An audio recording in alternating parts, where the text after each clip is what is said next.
उत्तर प्रदेश में तीसरे चरण का मतदान शुरू हो चुका है। लोग जमकर मुद्दों पर मतदान करते हुए उत्तर प्रदेश में नजर आ रहे हैं। उन 16 जिलों की 59 सीटों पर, और पंजाब में भी कमोबेश यही आलम है। लेकिन उत्तर प्रदेश की बड़ी बातें क्या है अपर्णा? बिल्कुल रूबिका, तो उत्तर प्रदेश में सुबह 7 बजे से ही वोटिंग जारी है। 1.5 घंटे से यहां वोट डालने के लिए मतदाता जो पहुंच रहे हैं पोलिंग बूथ पर। तो पंजाब में 8 बजे वोटिंग शुरू हुई। सबसे पहले आपको बताते हैं यूपी चुनाव की बड़ी बातें। 16 जिलों की 59 सीटों पर वोटिंग जारी है। तीसरे दौर की ये बड़ी बातें आपको बता रहे हैं, जो आप ग्राफिक्स के जरिए टीवी स्क्रीन पर देख भी पा रहे हैं। 59 सीटों पर यहां वोट डाले जा रहे हैं। यादवलैंड, अवध और बुंदेलखंड, पश्चिमी उत्तर प्रदेश, अवध और बुंदेलखंड में मतदान सुबह 7 बजे से ही जारी है। सभी की निगाहें अखिलेश यादव की सीट करहल में भी है, जहां पर एसपी बघेल उनके सामने हैं। तो साथ ही योगी के 6 मंत्रियों की प्रतिष्ठा भी तीसरे दौर में दांव पर लगी हुई है। तो यूपी चुनाव की बड़ी बातें आपको बताइए। बता रहे पंजाब की सभी 117 सीटों पर पिछले आधे घंटे से सुबह 8 बजे से वोटिंग जारी है। बड़े चेहरे जिनकी किस्मत दांव पर लगी है, टीवी स्क्रीन पर आप देख भी पा रहे हैं। चुनावी मैदान में इस बार 4 गठबंधन की वजह से जो मुकाबला है काफी दिलचस्प है। पहली बार सीएम के लिए एससी फेस चुनावी मैदानों में है। साथ ही किसानों के गुट भी चुनावी मैदान में इस बार उतरे हुए हैं। रूबिका, देखिए, ये बहुत दिलचस्प बेल्ट हो जाता है, क्योंकि यहाँ पर वीवीआईपी कैंडिडेट्स जो है अपनी किस्मत आजमा रहे हैं। कन्नौज, जहां इत्र को लेकर बड़ी अपर्णा चर्चा चली थी, खूब रेड्स वहां पर पड़ी थी, वहां का मुकाबला भी दिलचस्प है। इसलिए क्योंकि 94 बैच के जो पूर्व आईपीएस असीम अरुण, वो बीजेपी की टिकट से वहां किस्मत आजमा रहे हैं, और उन्हीं से बातचीत की हमारे सहयोगी ने। सुनते हैं। पुलिस की नौकरी को छोड़कर अब चुनावी मैदान में हैं असीम अरुण। कन्नौज की सदर विधानसभा सीट से बीजेपी के उम्मीदवार हैं। अब आज सुबह सुबह मैंने देखा, तस्वीरें देखी, आप पूजा पाठ कर रहे हैं। क्या मांग रहे हैं भगवान से? भगवान से मांग रहा हूँ कि मुझे संतोष दें। जितना मुझे दिया मेरी काबिलियत से ज़्यादा दिया, और जो आगे मिले उससे मैं संतोष करूँ। आपका मुकाबला ऐसे उम्मीदवार से है जो 3 बार से यहाँ विधायक हैं। समाजवादी पार्टी का ये गढ़ रहा है एक तरीके से। आपको कितनी उम्मीद है कि आप उस गढ़ को तोड़ पाएंगे, और क्या वजह मानते हो? गढ़ तो कुछ भी नहीं है। लोकतंत्र में कोई कहे कि गढ़ है, इसका मतलब कि वो मतदाताओं के ऊपर कुछ अधिकार हो गया है, ये गलत है।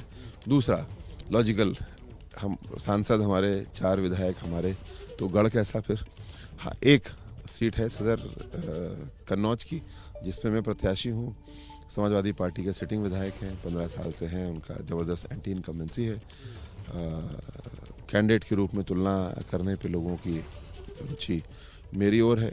अपनी तारीफ़ करना मैं अभी नहीं सीख पाया हूँ, लेकिन बहुत ही प्यार लोगों का मिल रहा है, अपार।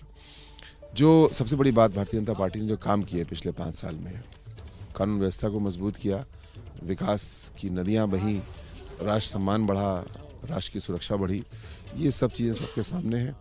दूसरी ओर केवल परिवारवाद, मैं बनूंगा मुख्यमंत्री, मेरे भाई बनेंगे अन्य मंत्री, और भ्रष्टाचार होगा, तो फ़र्क साफ है, तुलना साफ है। और फ़र्क तो उसी दिन दिख गया था जिस दिन मैंने भारतीय जनता पार्टी ज्वाइन की थी। उसी दिन समाजवादी पार्टी अपराधियों को टिकट दे रही थी। तो कौन प्रदेश को किस दिशा में ले जाना चाहता है, ये बड़ा स्पष्ट है, नागरिकों के सामने स्पष्ट है, और मतदाता इसी प्रकार वोट करेंगे। तो अपनी जीत को लेकर रूबिका, यहाँ पर असीम अरुण काफी आश्वस्त नजर आ रहे हैं। तो वहीं कन्नौज सदर से 3 बार के विधायक रहे अनिल दोहरे एक बार फिर मैदान में हैं। उनसे भी हमारे सहयोगी प्रशांत ने बात की है, उनका क्या कहना है वो भी सुन लेते हैं। कन्नौज सदर की विधानसभा सीट से पिछले 3 बार से विधायक हैं समाजवादी पार्टी के अनिल दोहरे, और इस बार भी वो चुनाव मैदान में हैं। पूरे जायजा ले रहे हैं आप अपने इलाके का, आप निकल पड़े हैं। क्या उम्मीदें हैं आपको इस बार? क्या इस बार भी आपकी जीत तय है? यहाँ कन्नौज में समाजवादी पार्टी के अलावा दूसरा कोई जीतने वाला नहीं है। कन्नौज की 3 विधानसभा सीटें हैं, तीनों विधानसभा सीटों पर समाजवादी पार्टी के प्रत्याशी जीतेंगे। जनता में आक्रोश है भारतीय जनता पार्टी की सरकार के प्रति, क्योंकि सरकार ने ऐसी नीतियाँ बनाई, ऐसे काम किए जिससे आम जनमानस को नुकसान हुआ, परेशान रही। उस परेशानी को देखते हुए भारतीय जनता पार्टी के खिलाफ समाजवादी पार्टी के पक्ष में मतदान करने के लिए तैयार, और शुरू हो गया मतदान समाजवादी पार्टी पक्ष में करने के लिए। बीजेपी ने इस बार अपना उम्मीदवार बदला है, असीम अरुण साहब आए हैं यहाँ पर, क्या उनसे आपको कोई चुनौती नहीं है?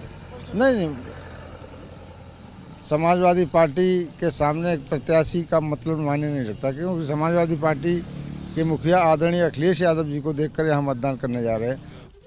अनिल कुमार दोहरे को आप देख रहे हैं, 2007 से लगातार विधायक है, तीसरी बार, और अब मुकाबला जो है वो नए नवेले असीम अरुण से है।